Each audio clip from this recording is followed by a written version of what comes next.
Bienvenidos de nuevo a Negocios Televisión, bienvenidos de nuevo al espacio informativo. Miramos a la actualidad, a las últimas horas y empezamos, como no puede ser de otra forma, poniendo el foco en España. La decisión del presidente español Pedro Sánchez, a través de una declaración institucional, ha anunciado que va a seguir en el cargo como presidente del gobierno. Este lunes terminaban los 5 días de plazo que el propio Sánchez había dado para comunicar su continuidad o no en el cargo. Se había tomado estas jornadas de reflexión ante lo que él decía que era una campaña de acoso y derribo que considera que ha tomado contra él y también contra su familia, con las diligencias abiertas a su mujer Begoña Gómez. Así lo anunciaba en una carta el pasado miércoles, después de 5 días de espera, de incertidumbre, de caos en España. Pedro Sánchez ha dicho esto, dice que sigue y encima con más fuerza si cabe. Vamos a oírle.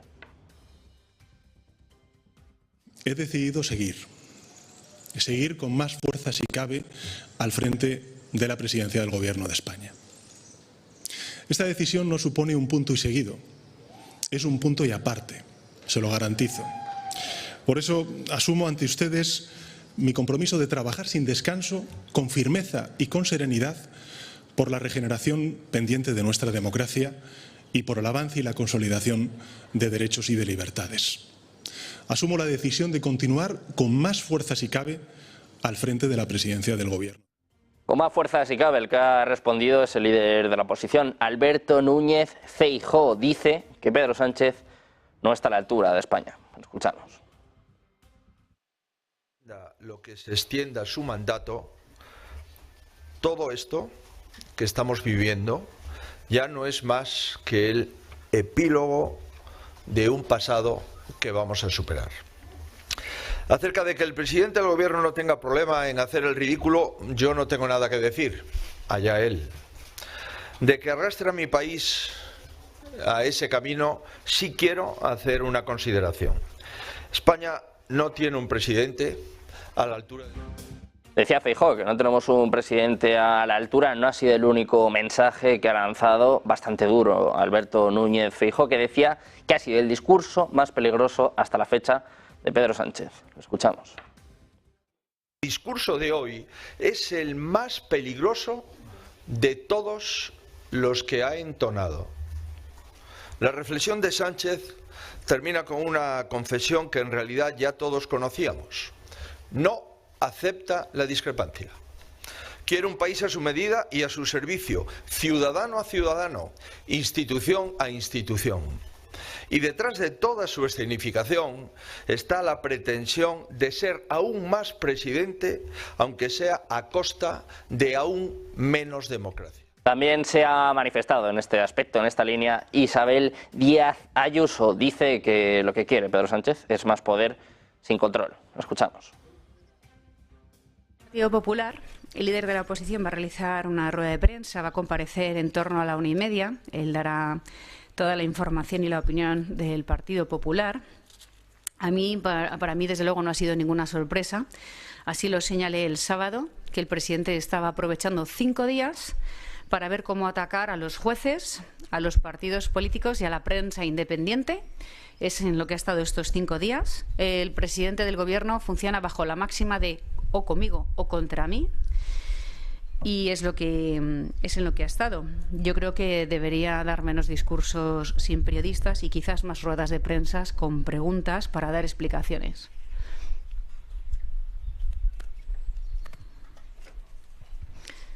Bueno, y sobre la decencia de la vida política, es curioso, ¿no? Una persona que está utilizando todos los medios que tiene a su alcance, todas las herramientas y todas las instituciones para atacar y perseguir a los jueces, a periodistas, a medios de comunicación, a adversarios políticos, a su entorno. Es como el mundo al revés. Me parece, desde luego, que es casi una broma, ¿no? Sus declaraciones. Él lo único que pretende es el poder sin control, sin contrapesos, y no para gobernar España, sino para gestionar poder, que es lo único que hace. Estas eran las palabras de Isabel Díaz Ayuso. Tenemos palabras también del alcalde de Madrid, Una Almeida, que dice que Sánchez no se va ni con agua caliente. Escuchamos. En cuanto a mi pronóstico de qué es lo que va a hacer, no se va ni con agua caliente. Pues así está la situación ahora mismo, pendientes de esta decisión de Sánchez, también, bueno, del hecho de que no haya dado preguntas. Nosotros estábamos en Génova, como se imaginan, no nos han dejado preguntar, pero tenemos por allí desplazada a nuestra compañera Marta Vilar, que nos va a contar las sensaciones, sobre todo en la calle Génova. Marta, cuéntanos, ¿cómo está la situación allí? Hola Sergio, muy buenas tardes. Bueno, pues ambiente caldeado desde luego y sobre todo con muchas preguntas para el señor Feijóo, entre ellas, ¿por qué dice que no va a presentar una moción de censura contra Pedro Sánchez? Esto, bueno, él lo ha explicado con las siguientes palabras que les voy a leer de manera literal. Dice, no voy a presentar una moción de censura porque ha comprado Pedro Sánchez el apoyo de sus socios con la dignidad de todos los españoles. Lo que entre líneas se puede leer básicamente que Feijóo piensa que una moción de censura, bueno, pues no saldría, no le saldrían los números. Pero no parece que haya aportado mucho plan, más allá que simplemente criticar al presidente del gobierno. Dice también que sabe, es consciente de que no va a haber elecciones a la mayor brevedad porque Sánchez, dice, teme a las urnas. Bueno, y también respecto a la situación, si cambia algo que el presidente del gobierno haya hecho lo que Feijóo ha calificado como ese teatro de 5 días de reflexión para finalmente no hacer absolutamente nada y no cambiar en nada la situación, dice que la realidad del presidente no ha cambiado ni un ápice, que sigue habiendo investigaciones, bueno, pues por parte de varias autoridades. Así que, por lo tanto, el mensaje es que Feijóo dice que no va a llevar a cabo una moción de censura contra Pedro Sánchez, parece que porque no le saldrían los números, pero tampoco hemos tenido un plan claro por parte del líder del Partido Popular sobre qué va a hacer ahora, teniendo en cuenta la gran crítica que ha realizado contra Pedro Sánchez. Bueno, pues muchísimas gracias, Marta, por contarnos las sensaciones, la última hora desde Génova. Un placer, como siempre, Marta, gracias. Buenas tardes. Gracias. Así están las cosas en Corea del Norte, quiero decir, en España nosotros cambiamos ya de vista, miramos a Israel, donde siguen las conversaciones, en concreto miramos a Egipto, están intentando alcanzar un acuerdo entre Israel y Hamás. La delegación del movimiento islamista se encuentra en el Cairo y según France Press no ve grandes problemas en la última propuesta por parte de Israel. En este sentido, Netanyahu se encuentra además en medio de las presiones dentro del gabinete de guerra. Uno de sus ministros le está exigiendo, en concreto el de Finanzas, que ultime la ofensiva sobre Rafah o amenaza con disolver la coalición. Desde Washington, el presidente Biden ha hablado con Netanyahu de la posible tregua y el punto prioritario a la liberación de rehenes. Y es que Biden está rechazando la ofensiva terrestre. La propuesta de 6 semanas amaga con atrasar la entrada en Rafah.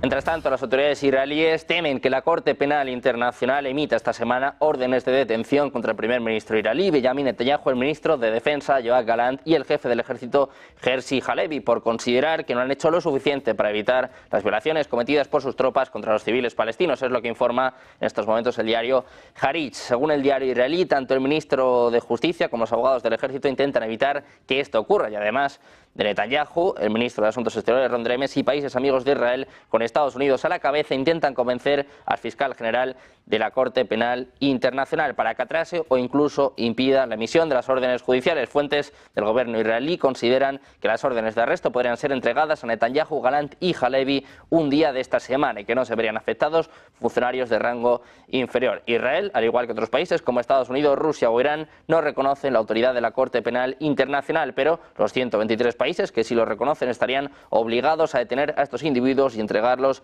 al Tribunal de la Haya en caso de que se emita una orden de arresto contra ellos y entren en sus territorios. Pendientes también de la reacción por parte de Francia a los últimos mensajes de Irán contra Israel. Hacemos una pausa, un par de minutos y enseguida se lo contamos en Negocios Televisión.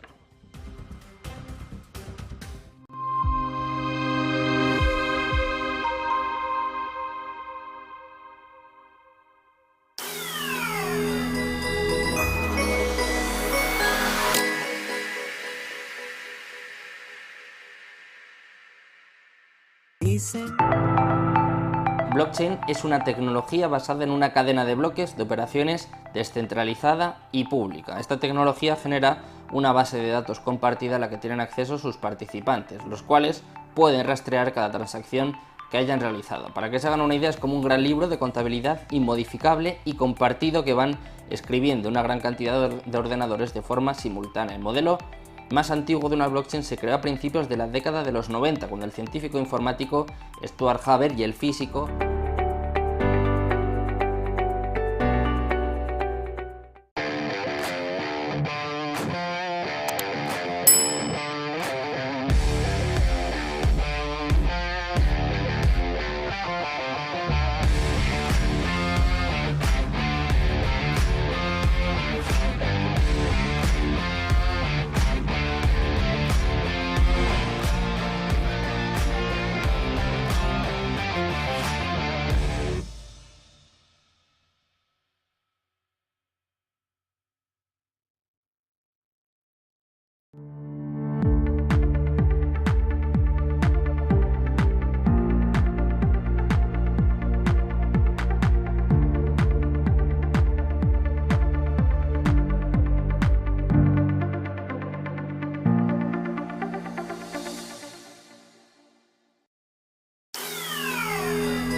Ya de vuelta en Negocios Televisión, pendientes de la actualidad de las últimas horas, también de contarles los principales datos macroeconómicos. Ponemos el foco en Europa, en su principal economía. Hablamos de Alemania. Acabamos de conocer el IPC alemán intermensual preliminar real. Sale un poquito por debajo de lo esperado, 0,5% frente al 0,6% previsto. Como decimos, una décima por debajo de lo esperado. Y eso sí, una décima por encima del dato anterior, que estaba en el 0,4%. Pendientes también del interanual, es preliminar, es un dato de momento, como os decimos, preliminar, pero ha salido un poquito mejor de lo esperado, 2,2%, previsto un 2,3%, el dato anterior del 2,2%, o sea que sigue en la misma línea del mes anterior, este dato que, como decimos, es preliminar. Pendientes también de la armonizada, que sale un poquito por encima de lo esperado, un 2,4%, la previsión era precisamente del 2,4%, y el dato anterior del 2,3%, una décima por encima de lo esperado. En la armonizada, el IPC alemán interanual se queda una décima por debajo de lo previsto, un poco mejor de lo esperado, muy pendientes de lo que ocurre en torno al motor de Europa, la principal economía europea. Miramos también, en este caso, a Francia. El ministro de Asuntos Exteriores francés, Stéphane Séjourné, ha dicho este lunes que las conversaciones sobre un alto el fuego en Gaza estaban avanzando mientras se unía al secretario de Estado estadounidense Antony Blinken en Arabia Saudí, en un impulso diplomático para aliviar la guerra entre Israel y Hamás. Se espera que Séjourné sostenga conversaciones en Riad con ministros de países árabes y otros países occidentales, así como con el presidente de la autoridad palestina, Mahmoud Abbas. Decía Séjourné, las cosas están avanzando, pero siempre hay que tener cuidado en estas discusiones y negociaciones. La situación en Gaza es catastrófica y necesitamos un alto el fuego.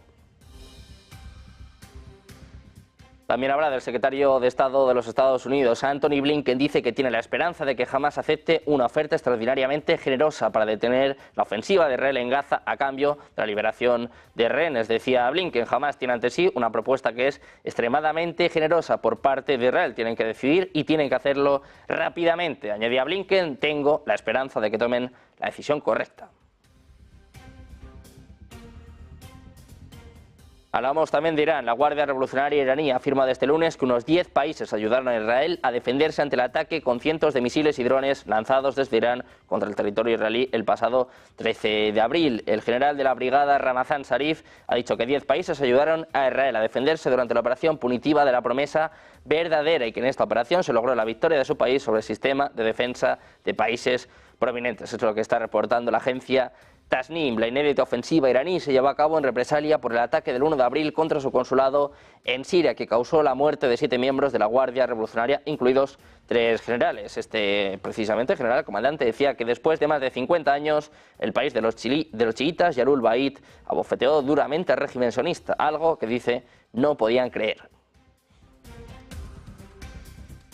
Seguimos mirando a Irán. Les contamos que su gobierno está saludando las manifestaciones ocurridas en universidades prestigiosas de Estados Unidos en contra de la guerra en la Franja de Gaza. Afirmó que la represión de estos movimientos sociales no evitará el colapso de la ocupación de Israel en territorio palestino. El portavoz del Ministerio de Relaciones Exteriores decía que el sonido de los huesos del sionismo global siendo aplastado se escucha más que nunca. Es lo que apuntaba en un mensaje en la red social X que publicó junto a un vídeo de estudiantes del movimiento de solidaridad con Palestina izando la bandera en la Universidad de Harvard. Añadía que con la represión violenta de las manifestaciones de protesta estudiantil en universidades estadounidenses y europeas es imposible evitar el colapso de los pilares agrietados de la ocupación en Palestina y que cualquiera que se pare frente a él quedará bajo los escombros del colapso del sionismo. Miramos también a los hutíes. Están monitorizando los preparativos, lo que dice que son preparativos estadounidenses por una campaña aérea generalizada contra Yemen que también incluirá un ataque terrestre, lo que informa este lunes el periódico libanés Al-Akbar, afiliado a Hezbollah, citando fuentes dentro de esta milicia alineada con Irán. Según el informe, el asalto terrestre será llevado a cabo en parte por facciones leales a los Emiratos Árabes Unidos en más de un frente. También se afirmó que recientemente Israel llevó a cabo un ejercicio militar en el que participaron Arabia Saudita y otros países árabes en la base aérea de Al-Dafra en los Emiratos. Por su parte, el ejército estadounidense ha dicho este domingo que había atacado 5 drones no tripulados sobre el Mar Rojo que presentaban una amenaza inminente para los buques estadounidenses de la coalición y mercantes en la región. El Comando Central de Estados Unidos no dijo en este comunicado si los drones fueron o no destruidos. Siguen las tensiones en el Mar Rojo, los ataques por parte de los hutíes, la respuesta por parte de Estados Unidos anuncia este mismo domingo que había atacado 5 drones no tripulados sobre el Mar Rojo. Siguen los incidentes, las tensiones entre Estados Unidos y los hutíes. Precisamente, según informes, un buque portacontenedores con bandera de Malta ha sido atacado con 3 misiles mientras se dirigía desde Yibuti a la ciudad saudita de Jeddah. Es lo que dice este lunes la firma británica de seguridad marítima Embry. Los hutíes han lanzado repetidamente drones y misiles contra el transporte comercial internacional en la región del Mar Rojo desde mediados de noviembre, diciendo que están actuando en solidaridad con los palestinos contra las acciones militares de Israel en Gaza. Embry ha evaluado que este barco fue atacado debido al comercio en curso de su operador, incluido en la lista con Israel, es lo que decía al menos en una nota de aviso. Embry y la Agencia de Operaciones de Comercio Marítimo de Reino Unido han recibido un informe de este incidente a 54 millas náuticas al noroeste de Moja, en Yemen. Nuevos ataques en el Mar Rojo. Un buque portacontenedores ha sido atacado con misiles cerca de Moja, en Yemen. Miramos también a Corea del Norte. Ha criticado a Estados Unidos por supuestamente suministrar misiles de largo alcance a Ucrania. Es lo que informa este lunes el medio estatal KCNA, citando un comunicado del Ministerio de Defensa. En las últimas semanas, Estados Unidos envió secretamente misiles de largo alcance a Ucrania para su uso en la batalla contra Rusia, es lo que al menos decía un funcionario estadounidense este 24 de abril. Este domingo, el director del Departamento de Asuntos Militares Exteriores de Corea del Norte ha dicho que Estados Unidos suministrará en secreto misiles de largo alcance a Ucrania, lo que ha provocado inquietud y preocupación en la comunidad internacional. Añade que Estados Unidos nunca podrá derrotar al heroico ejército y a los pueblos rusos con las últimas armas o apoyo militar. Los lazos militares entre Pyongyang y Moscú están creciendo, lo que Estados Unidos y sus aliados ven como una escalada de tensiones en la península de Corea. Miramos también a China, y es que se espera que su presidente, que Xi Jinping, realice una visita de Estado a Francia los días 6 y 7 de mayo para discutir las crisis internacionales con el presidente francés Emmanuel Macron, incluida la guerra en Ucrania, pero también para celebrar los 60 años de relaciones diplomáticas entre ambos países. Este es el comienzo de su primera gira europea desde la pandemia de COVID-19, que vio al gigante asiático cortar durante mucho tiempo las interacciones con el resto del mundo. Xi Jinping aterrizará en París la tarde del domingo 5 de mayo, antes de hacer escala en Serbia y luego en Hungría, donde se espera que llegue del 8 al 10 de mayo, según confirmaron también este lunes las autoridades chinas. Miramos también a la OTAN. Está ultimando su estrategia para el Sahel, el norte de África y Oriente Próximo. Dentro de esa nueva hoja de ruta, la organización militar sondea abrir misiones de formación y asesoramiento en algunos de sus socios en esta región. Es un paso inédito para la OTAN. En un escenario de gran inestabilidad en todo el vecindario sur y con la presencia desestabilizadora de Rusia y el empuje de China en el norte de África y el Sahel, la Alianza Atlántica, que se percibe en la mayoría de estos países como una organización que se mueve por dobles raseros, da un paso adelante y sondea abrir misiones de entrenamiento y asesoramiento en el Sahel.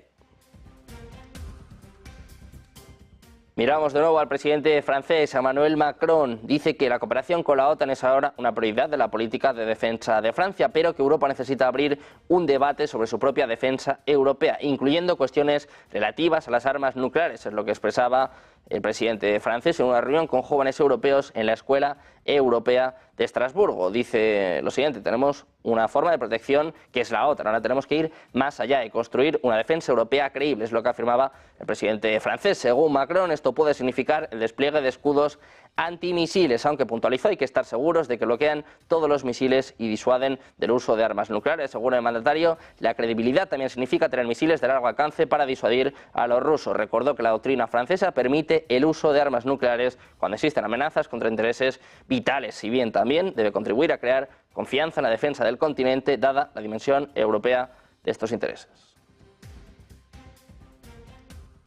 Miramos también a Borrell, al alto representante de Asuntos Exteriores de la Unión Europea. Ha afirmado este domingo que los 27 apoyarán a Ucrania hasta que Putin decida parar la guerra, algo que matizaba. No pasará pronto, sino que probablemente, dice, haya que esperar a las elecciones en Estados Unidos para saber el futuro de este conflicto. En un panel de la reunión especial del Foro Económico Mundial que arrancaba en Riad, Borrell reiteró el compromiso de Europa en respaldar a Ucrania en la guerra contra Rusia sin importar la inversión presupuestaria que esto represente. Decía: nosotros seguiremos apoyando a la gente en Ucrania. Hay quien pregunta cuánto dinero gastaremos en la guerra. Nos comprometimos en apoyar a Ucrania para que resista hasta que Putin decida parar la guerra, pero no creo que esto pase pronto. Declaraciones también por parte del secretario de Estado estadounidense Antony Blinken, ha asegurado hoy desde Riad que la guerra contra Ucrania lanzada hace 2 años es una debacle estratégica para Rusia, que dice es ahora más débil. Decía Blinken, lo último que voy a decir al respecto es que si uno da un paso atrás y lo analiza, creo que esta agresión de Rusia ha sido una debacle estratégica para Rusia, es lo que afirmaba el jefe de la diplomacia estadounidense en la sesión especial del Foro Económico Mundial que termina hoy en Riad. En este sentido, decía Blinken, Rusia es más débil económica, diplomática y militarmente, dada la destrucción de muchas de sus fuerzas.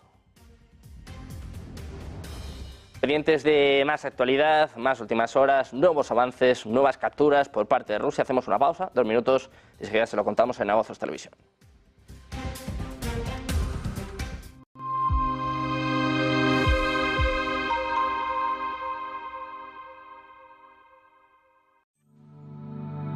Silver Gold Patrimonio nace en 2018 con el objetivo de innovar en el mercado de los metales preciosos de inversión, ofreciendo nuevas alternativas para que cualquier persona, familia o empresa pueda entrar en el fantástico mundo de los metales de inversión de forma sencilla y acompañada por consultores expertos en el sector. Silver Gold Patrimonio quiere avanzar contigo. Ven al Torreón, estamos en El Pardo, un espacio único en plena naturaleza.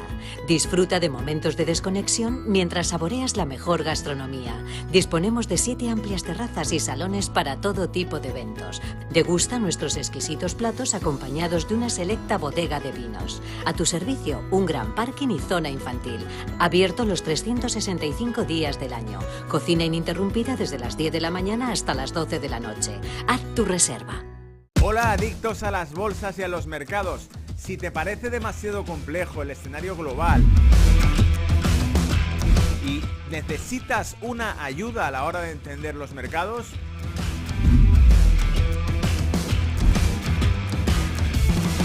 te invito a que asistas al cierre de Wall Street en Negocios TV todos los miércoles y viernes noche.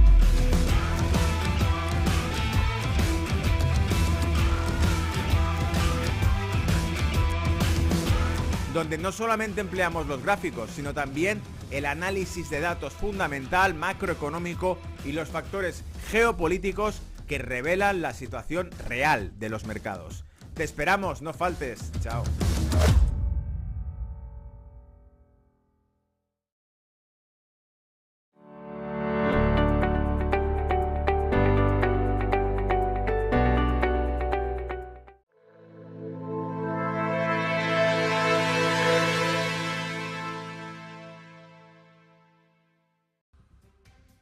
Ya de vuelta en Negocios Televisión, pendientes de la actualidad de las últimas horas, de los nuevos avances por parte de Rusia y también su posición en cuanto al presidente ucraniano, en cuanto a Volodymyr Zelensky. El portavoz del Kremlin, Dmitry Peskov, ha afirmado que el destino del presidente ucraniano está sellado y que el ejército ucraniano está presa del pánico. En este sentido manifestaba lo siguiente, dice: me parece que el destino de Zelensky está definitivamente sellado y muy pronto llegará un momento en que mucha gente, incluso en Ucrania, cuestionará su legitimidad. En cualquier caso, incluso desde un punto de vista legal, esto tendrá un pero para nosotros, y es que lo principal es continuar la operación militar especial, protegernos y llevar a cabo las tareas que teníamos previstas, establecidas originalmente. El portavoz del Kremlin afirmó que el pánico está creciendo en el lado ucraniano en el frente, afirmando tener información de primera mano. Decía: para nosotros es muy importante mantener el impulso y no detenernos. Afirmó que el otro lado, el que describió como occidente colectivo más uno, pondría a prueba a Rusia como un desafío y que lo principal para Rusia es no mostrar esa debilidad.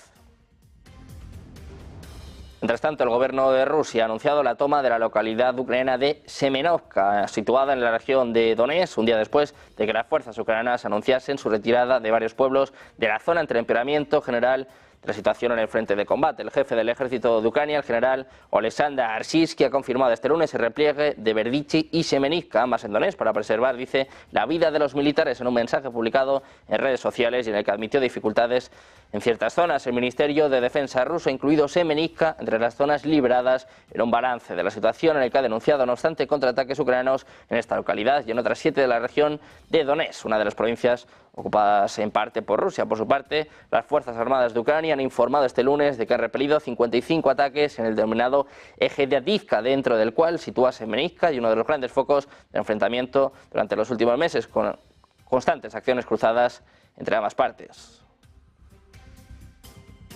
Mientras tanto, les contamos que soldados rusos han ocupado posiciones avanzadas cerca de la aldea de Verbov, en la región de Zaporilla, este lunes, después de neutralizar previamente a las fuerzas ucranianas en la zona, según informaba la agencia TASS, citando al Ministerio de Defensa del país. Las tropas rusas exploraron las posiciones mantenidas por las Fuerzas Armadas de Ucrania utilizando un dron de reconocimiento, destruyeron aviones de ataque a disparar contra el área, causando 10 bajas en la SAFU y tomando posiciones más ventajosas, según afirmaba el Ministerio. Miramos también a los bálticos. Los ministros bálticos están denunciando que la interferencia del GPS atribuida a Rusia corre el peligro de provocar un desastre aéreo. Una advertencia que ha lanzado este fin de semana después de que la interferencia con las señales de navegación obligara a 2 vuelos finlandeses a dar media vuelta a mitad del viaje. Los ministros de Asuntos Exteriores de Estonia, Letonia y Lituania han advertido por separado este fin de semana sobre los peligros de la interferencia del GPS en la región del Mar Báltico, que ha aumentado durante las últimas semanas. También les hablamos de los bancos occidentales en Rusia. Han pagado 800 millones de euros en impuestos al Kremlin durante el año pasado. La cifra representa un aumento de 4 veces respecto a los niveles anteriores a la guerra y se produce en un momento en que aumentan las ganancias de los prestamistas europeos que aún se encuentran en el país. Hablamos también del presidente ucraniano Volodymyr Zelensky, que ha dicho este domingo que Kiev y Washington están trabajando en un acuerdo de seguridad bilateral del que gran parte de los esfuerzos están focalizados en asegurar un apoyo a largo plazo. Decía Zelensky, estamos trabajando en un acuerdo de seguridad bilateral y ya estamos trabajando en un texto específico. Nuestro objetivo es que este acuerdo sea el más fuerte de todos. Estamos debatiendo las bases específicas de seguridad y cooperación. Así ha indicado que están elaborando los niveles específicos de apoyo para este año y los próximos 10, incluyendo ayuda militar, financiera, política y de producción conjunta de armamento. Añade que el acuerdo debe ser verdaderamente ejemplar y reflejar la fuerza del liderazgo estadounidense. Hablamos también de manifestantes polacos. Han desbloqueado todos los puntos fronterizos con Ucrania este lunes por la mañana. Es lo que dijo un portavoz de la Guardia Fronteriza ucraniana en una transmisión de televisión. Decía lo siguiente: afortunadamente hemos desbloqueado todas las direcciones en la frontera con Polonia. Es lo que apuntaba el portavoz Andriy Demchenko sobre el fin del bloqueo de los agricultores polacos. Agregó que los camiones que transportan productos de cereales seguirán enfrentando restricciones.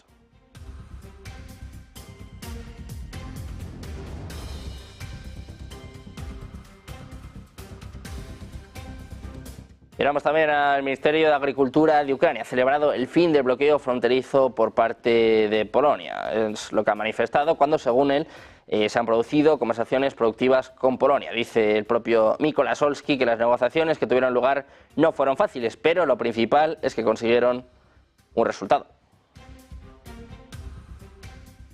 Miramos precisamente a Polonia. El ministro de Asuntos Exteriores polaco, Radoslav Sikorski, ha dicho que no se sorprenderá si Rusia ataca a Polonia, aunque cree que en este escenario Rusia perdería. Decía lo siguiente: Rusia atacó a Polonia muchas veces a lo largo de 500 años de nuestra historia, por eso no nos sorprendemos, pero en este escenario Rusia perderá, porque nosotros, Occidente, dice, somos mucho más fuertes que Rusia. Ucrania no lucha sola, a diferencia de lo que ha ocurrido a menudo en el pasado. No lucharemos solos. Cuando se le preguntó si Rusia podría atacar a un país de la OTAN, Sikorski dijo que los políticos alemanes parecen aceptar que Rusia solo estaría lista dentro de 4 o 5 años y que para entonces Alemania también estaría lista. Pero dice, la cuestión es que antes de que Rusia llegue a Alemania tiene que pasar por varios otros países. Miramos también a Escocia. El primer ministro escocés, Humza Yousaf, ha confirmado este lunes su dimisión. En una conferencia de prensa, Yousaf ha comentado que continuaría ejerciendo como primer ministro hasta que se encuentre un sucesor. Decía, para que un gobierno minoritario pueda gobernar efectiva y eficientemente, la confianza cuando se trabaja con la oposición es claramente fundamental. Después de pasar el fin de semana reflexionando, he llegado a la conclusión de que solo se puede reparar una relación a través de la división política con otra persona al mando. Además, Yousaf también ha anunciado que dimitiría como líder del Partido Nacional Escocés. Miramos ahora la actualidad de los BRICS. Les contamos que una de las incorporaciones más recientes de la alianza ha marcado un hito importante, ya que tanto China como Irán han establecido un importante récord petrolero. De hecho, Irán ha visto sus exportaciones de petróleo alcanzar un máximo de 6 años. Además, esas exportaciones se han visto enormemente impulsadas por las ventas a su nuevo aliado en los BRICS, es decir, a China. Este acontecimiento histórico ha infundido al país un enorme impulso económico anual de 35.000 millones de dólares, según los informes. Específicamente, en los primeros 3 meses de 2024, Irán promedió 1,56 millones de barriles por día, una cantidad predominante de esas exportaciones ha destinado a China. El volumen de exportación ha alcanzado su nivel más alto desde el tercer trimestre de 2018 y muestra un claro beneficio del colectivo económico. Además, la producción y las exportaciones de petróleo han aumentado notablemente durante el último año y medio de los continuos problemas de sanciones que enfrenta el país. Miramos también al IPC de España. La inflación ha subido hasta el 3,3% interanual en abril, según revelaba este lunes el Instituto Nacional de Estadística en un informe preliminar. De confirmarse, la cifra representaría un aumento de 0,1 con respecto a la tasa reportada en marzo. El informe además mostró que el mayor nivel de la tasa de inflación se debió en gran medida al aumento de los precios del gas en comparación con la caída observada en abril de 2023. La tasa de inflación subyacente anual se situó en el 2,9%, con una disminución de 4 décimas con respecto al mismo mes del año anterior. Mensualmente los precios aumentaron un 0,7%. Hablamos también de la Reserva Federal. El calendario de esta semana tiene una cita clave este miércoles con la decisión de fijación de tasas de la Reserva Federal, aunque es poco probable que el comité cambie de rumbo esta vez, ya que la inflación no está disminuyendo tan rápido como esperaba la propia Reserva Federal. Los inversores ahora esperan un recorte de tasas más adelante este año, tal vez incluso después de las elecciones presidenciales estadounidenses de noviembre. La atención se centrará una vez más en las palabras del presidente de la Reserva Federal, Jerome Powell. Hablamos también de Meta, y es que la Unión Europea está lista para iniciar una investigación sobre Meta Platforms y su manejo de la desinformación proveniente de Rusia y otros países tan pronto como hoy. Es lo que está informando este lunes Financial Times, citando 2 fuentes familiarizadas con el tema. Según las fuentes, la Comisión Europea no está convencida de que el gigante tecnológico está haciendo lo suficiente para combatir la difusión de publicidad política procedente de Rusia y otros países, que podría amenazar potencialmente, señala, el proceso electoral del bloque. Se añadió que su declaración no se espera que la Comisión Europea señale solo a Rusia. Las fuentes dijeron además que la Unión Europea tampoco está satisfecha con la forma en que se configura el mecanismo de la empresa para señalar contenido ilegal, señalando que no es tan accesible como debería ni es lo suficientemente fácil de usar para cumplir con la ley de servicios digitales del bloqueo. Hablamos también de BBVA. Ha ganado en el primer trimestre 2.200 millones, un 19% más que el año anterior. El grupo inició el ejercicio de 2024 con resultados muy positivos. El beneficio atribuido ascendió a 2.200 millones de euros en el primer trimestre, un 19% más respecto al mismo periodo del año anterior. El beneficio por acción creció a un ritmo todavía mayor, un 23% interanual. Estas cifras son fruto del dinamismo de la actividad. El crédito a la clientela creció un 9,5% interanual en euros constantes y de la óptima evolución de los ingresos recurrentes, que crecieron a una tasa del 19% interanual. Además, de enero a marzo, BBVA captó 2,8 millones de clientes, el 67% digitalmente, y canalizó 20.000 millones de euros en negocio sostenible.